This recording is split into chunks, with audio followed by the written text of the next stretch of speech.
ध्यान से देखो, इस जैसे मतलब इसके जैसे क्वेश्चन तुम लोग देखे होगे। ध्यान से देखना। कहने का मतलब ये दिखने में सेम लगता है लेकिन दोनों में जमीन आसमान का फर्क है। ठीक है, इसके दोनों का हल करने का तरीका अलग अलग है। ध्यान से देखो, इसको बोलते हैं घात, इंग्लिश में पावर। ठीक है, और इसको हिंदी में बोलते हैं अतिघात यानी टाइट्रेशन, इंग्लिश में टाइट्रेशन। ध्यान से देखो, इसका मतलब ये हो गया कि 3 है तो यानी 3 कब मल्टीप्लाई होगा, 3 बार, 27, यानी इसका टोटल वैल्यू आएगा 27। बस समझ में आता।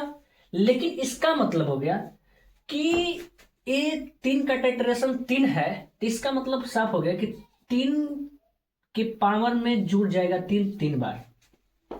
कितना, 3 बार।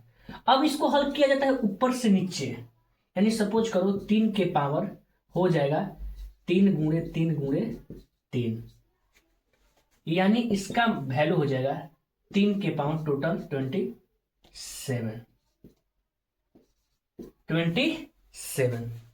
बात समझ में आता, बात समझ में आता। यानी एक टोटल वैल्यू हो जी, यानी 3 के टोटल वैल्यू हो जी 3 के पावर 27।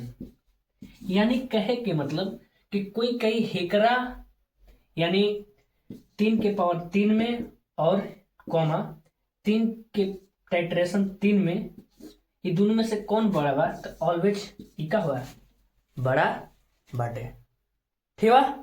तो नेक्स्ट एकरा पे बना के वो देखा जाए। 4 के पावर 5 टाइट्रेशन 5, यानी 4 के टाइट्रेशन 5 बराबर वाट। जल्दी